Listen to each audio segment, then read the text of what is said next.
ক্বালু লাম নাকু মিনাল মুসাল্লিন, যখন জাহান্নামীদেরকে জাহান্নামে দেওয়া হবে, কথায় কথায় এদিকে থাকবে জান্নাতীরা, এই দিকে থাকবে জাহান্নামীরা।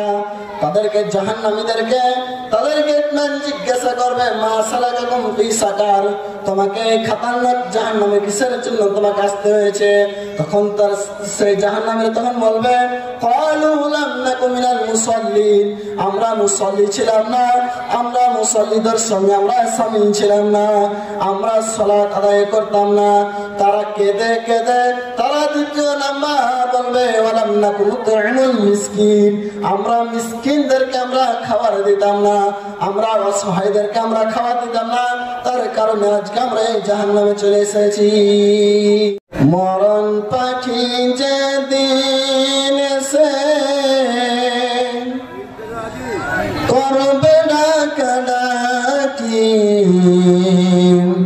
থেমে যাবে জীবন তোমার, বন্ধ হবে আখি। মরণ পাখি যেদিন এসে করবে ডাকাডাকি, থেমে যাবে জীবন তোমার, বন্ধ হবে আখি। অরে মন, থেমে যাবে জীবন তোমার, বন্ধ হবে আখি। দুনিয়াতে আছো তুমি টাকা পয়সা নিয়ে, মরণ পরে করবে দফন সাদা কাফন দিয়ে।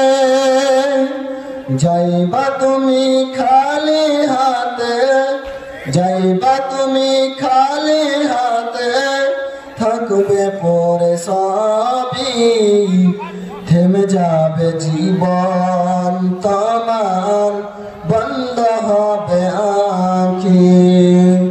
মরণ পাখি যেদিন এসে করবে ডাকাডাকি, থেমে যাবে জীবন তোমার, বন্ধ হবে আঁখি। আপন চুরি করো ভারী, সময় যে আর নাই, মরণ পাখি দিলের ডাক রবে না উপায়। আপন চুরি করো ভারী, সময় যে আর নাই, মরণ পাখি দিলের ডাক রবে না উপায়। খাঁচা ছেড়ে উড়ান দিবে কেমনে ধরে রাখি, থেমে যাবে জীবন তোমার, বন্ধ হবে আঁখি।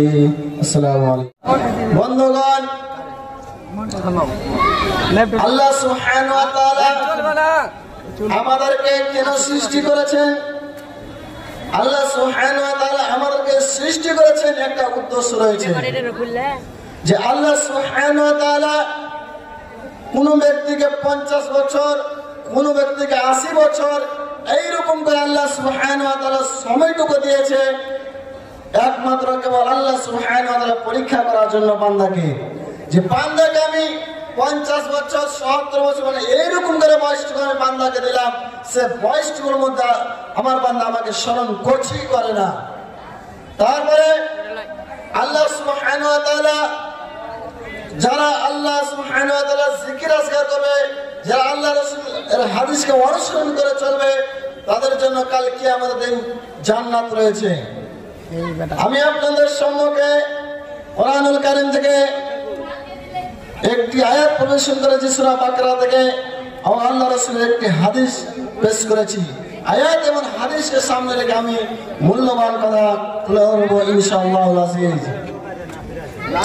একনিষ্ঠভাবে 2 রাকাত ওযু করে একনিষ্ঠভাবে উজু করে 2 রাকাত সালাত আদায় করলে মানুষের গুনাহ মোচন হয়ে যায়। আল্লাহ সুবহানাহু ওয়া তাআলা সূরা বাকারার মধ্যে বলেছেন 45 নম্বর আয়াতে, বিসমিল্লাহির রহমানির রহিম ওয়াস্তাঈনু বিস-সাবরি ওয়াস-সালাহ, তোমরা ধৈর্য ও সালাতের মাধ্যমে আল্লাহর নিকটে তোমরা সাহায্য চাও। আল্লাহ সুবহানাহু ওয়া তাআলা এরকম করে সূরা বাকারার মধ্যে 153 নম্বর আয়াতে ইরশাদ করেছেন, বিসমিল্লাহির রহমানির রহিম ইয়া আইয়ুহাল্লাযীনা আমানু ইসতাঈনু বিস-সাবরি ওয়াস-সালাহ। আল্লাহ সুবহানাহু ওয়া তাআলা এখানে কোনো বেঈমানকে ডেকে বলেন না, স্বয়ং ঈমানদারকে বলছেন, হে ঈমানদারগণ, তোমরা ধৈর্য ও সালাতের মাধ্যমে আল্লাহ সুবহানাহু ওয়া তাআলার নিকটে সাহায্য চাও। কিন্তু আজকে আমরা হতভাগা মুসলমান, আল্লাহর কোরআনকে এড়িয়ে চলছি, আল্লাহর কোরআনকে মেনে চলি না। এখানে আল্লাহ সুবহানাহু ওয়া তাআলা বলেছেন যে তোমরা ধৈর্য ও সালাতের মাধ্যমে আল্লাহর নিকটে সাহায্য চাও। কিন্তু আজকে আমরা হতভাগা মুসলমান, আজকে আমরা ধৈর্য ধারণ করি না। আল্লাহ সুবহানাহু ওয়া তাআলা বলেছেন, ইন্নাল্লাহা মা'আস সাবিরিন, যারা ধৈর্য ধারণ করে তাদের সাথে আমি আল্লাহ থাকি।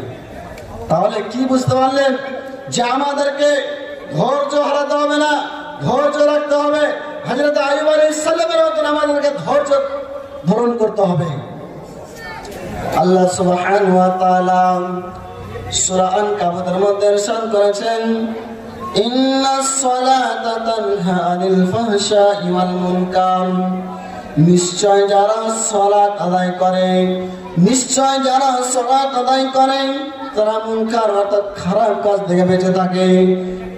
অত্রয় দ্বারা প্রমাণ হয় যে যারা সালাত আদায় করে তারা খারাপ কাজ থেকে বেঁচে থাকে।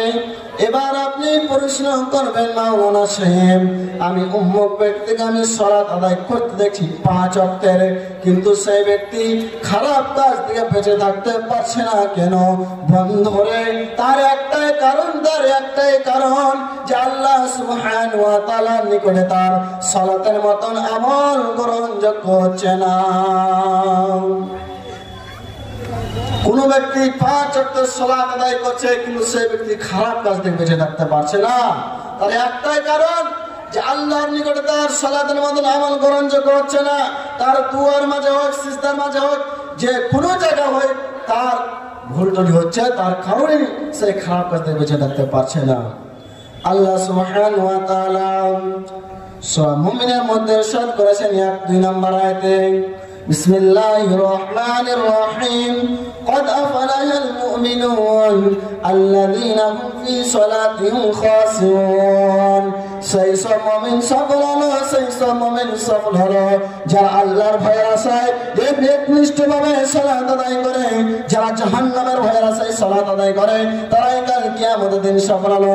আল্লাহ সুবহানাহু ওয়া তাআলা সূরা জুমার মধ্যে ইরশাদ করেছেন, বিসমিল্লাহির রহমানির রহিম قل يا عبادي الذين أسرفوا على أنفسهم لا تقنطوا من رحمة الله। আল্লাহ সুবহানাহু ওয়া তাআলা স্বয়ং বলেছেন, হে আমার বান্দাগণ, যারা তোমরা অপরাধ করেছো, যারা তোমরা গুনাহের কাজ করেছো, লা তাকনাতু মির রাহমাতিল্লাহ, আমার রহমত হতে তোমরা হতাশ হয়ে যায় না, নিরাশ হয়ে যায় না। স্বয়ং আল্লাহ সুবহানাহু ওয়া তাআলা বলেছেন, এটি হাদিস নয় যে বলবেন যার হাদিস, এটি হাদিস নয়, স্বয়ং আল্লাহ সুবহানাহু ওয়া তাআলা কোরআনের মধ্যে বলেছেন, কুল ইয়া ইবাদিয়াল্লাযীনা আসরাফু আনফুসাহুম লা তাকনাতু মির রাহমাতিল্লাহ, হে আমার বান্দাগণ, তোমরা লা তাকনাতু মির রাহমাতিল্লাহ, আমার রহমতে তোমরা হতাশ হয়ে যায় না। তাদেরকে বলছে যারা অপরাধ করছে, যারা গুনাহের কাজ করছে, তাদেরকে আল্লাহ সুবহানাহু ওয়া তাআলা বলেছেন, লা তাকনাতু মির রাহমাতিল্লাহ, তোমরা আমার রহমত হতে নিরাশ হয়ে যায় না। তাহলে অত্র আয়াত দ্বারা প্রমাণ হয় যে যারা অপরাধ করছে তাদেরকে আল্লাহর রহমত হতে নিরাশ হতে হবে না, হতাশ হতে হবে না, নফসের উপরে জুলুম করতে হবে না। আল্লাহ সুবহানাহু ওয়া তাআলা ওই সমস্ত ব্যক্তিকে বেশি বেশি করে ভালোবাসেন যারা গুনার কাজ করার পর যারা তওবা করে, তাদেরকে আল্লাহ সুবহানাহু ওয়া তাআলা বেশি বেশি করে ভালোবাসেন। আনাস রাদিয়াল্লাহু আনহু থেকে হাদিসটি বর্ণিত, তিনি বলেন, নবী করিম সাল্লাল্লাহু আলাইহি ওয়াসাল্লাম বলেছেন আউয়ালু মা ইউহাসাবু বিহিল আবদু ইয়াউমাল কিয়ামাতিস সালাম। কিয়ামতের দিন সর্বপ্রথম বান্দাকে, সর্বপ্রথম মানুষকে কিয়ামতের দিন সালাত সম্পর্কে জিজ্ঞাসা করা হবে। ফাইন সালাত সালাউ সাইর আমালি, যদি তার সালাতের মতন আমল গ্রহণীয় হয়ে যায় তাহলে তার সমস্ত আমল গ্রহণীয় হয়ে যাবে। ওয়াইন ফাসাদাত ফাসাদাত সাইর আমালি, যদি তার সালাতের মতন আমল গ্রহণযোগ্য না হয় তাহলে তার সমস্ত আমল বরবাদ হয়ে যাবে, তার সমস্ত আমল ধ্বংস হয়ে যাবে। এবার আপনি চিন্তা করে বলুন, এবার আপনি বলুন যে আপনি সালাত আদায় করছেন না, লক্ষ লক্ষ টাকা খরচ করে আপনি কুরবানি দিচ্ছেন, জালসাতে দান করছেন, মসজিদে দান করছেন, আর আপনি সালাত আদায় করেন না। যে ব্যক্তি সালাত আদায় করে না, যে ব্যক্তি দান করছে, কুরবানি করছে, তাদের কিয়ামতের দিন সালাতের মতন আমল গ্রহণযোগ্য হবে না। যে আল্লাহ রাসূল সাল্লাল্লাহু আলাইহি ওয়াসাল্লাম বলেছেন, যারা সালাত আদায় করে না আর যারা দান খায়রাত করছে, কুরবানি দিচ্ছে, টাকা খরচা করে, তাদের কোনো লাভ আসবে না। তাদের সমস্ত এই জিনিসগুলো কিয়ামতের দিন ধ্বংস হবে, ছারখার হয়ে যাবে কাল কিয়ামতের দিন। তাহলে আমার বরাবর উদ্দেশ্য, যাকে সালাতের মতন আমল যদি ধরুন, যদি আপনার সালাতের মতন আমল কাল কিয়ামতের দিন গ্রহণীয় হয়ে যায় তাহলে আপনার সমস্ত আমল গ্রহণীয় হয়ে যাবে। আর যদি আপনার সালাতের মতন আমল গ্রহণীয় না হয় আপনার সমস্ত আমল বাতিল হয়ে যাবে, ধ্বংস হয়ে যাবে। উম্মু হাবিবা রাদিয়াল্লাহু আনহা থেকে দৃষ্টি বর্ণনা বলেন, নবী করিম সাল্লাল্লাহু আলাইহি ওয়াসাল্লাম বলেছেন, যে ব্যক্তি দিনে ও রাতে 12 রাকাত নফল সালাত আদায় করে নেবে তার জন্য কাল কিয়ামতের দিনে একটি জান্নাতের ঘর নির্মাণ করা হবে। বলেন সুবহানাল্লাহ। এই 12 রাকাত নফল সালাত কখন কখন আদায় করতে হবে, কোন সময় আদায় করতে হবে?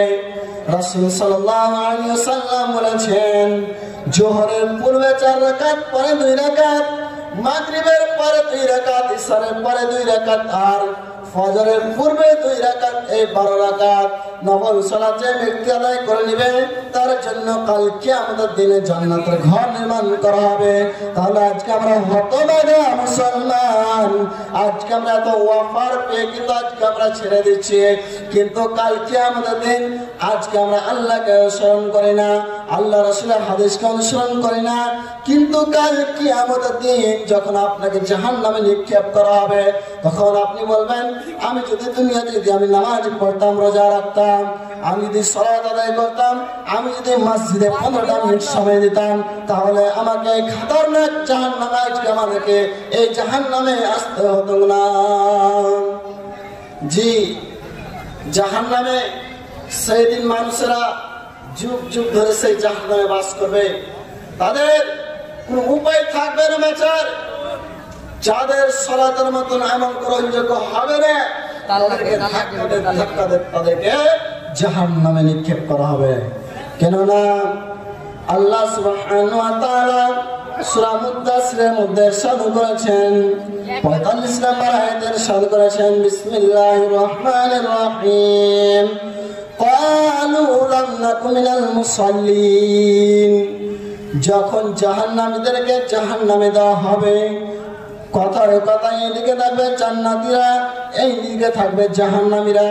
তাদেরকে জাহান্নামীদেরকে তাদেরকে জিজ্ঞাসা করবে, মা সালাকাকুম ফি সাকার, তোমাকে এই খতরনাক জাহান্নামে কিসের জন্য তোমাকে আসতে হয়েছে?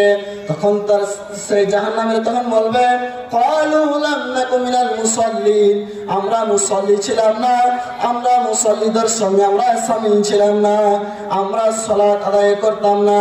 তারা কেঁদে কেঁদে তারা দ্বিতীয় নাম্বার বলবে, ওয়ালাম নাকু নুতইমুল মিসকিন, আমরা মিসকিনদেরকে আমরা খাবার দিতাম না, আমরা অসহায়দেরকে আমরা খাবার দিতাম না, তার কারণে আজকে আমরা এই জাহান্নামে চলে এসেছি। তাহলে আল্লাহর কোরআন বলছে সূরা মুদ্দাসিরের মধ্যে, যারা সালাত আদায় করে না তারাই যাবে জাহান্নামে। তাহলে কাউকে জাহান্নামী বলা যাবে না, কিন্তু পৃথিবীর সমস্ত সাইখুল হাদিসের মত যারা সালাত আদায় করে না তারাই যাবে জাহান্নামে। কেননা কোরআনে আল্লাহ সুবহানাহু ওয়া তাআলা স্বয়ং বলেছে, হাদিসে বলেনি, কোরআনে বলেছে।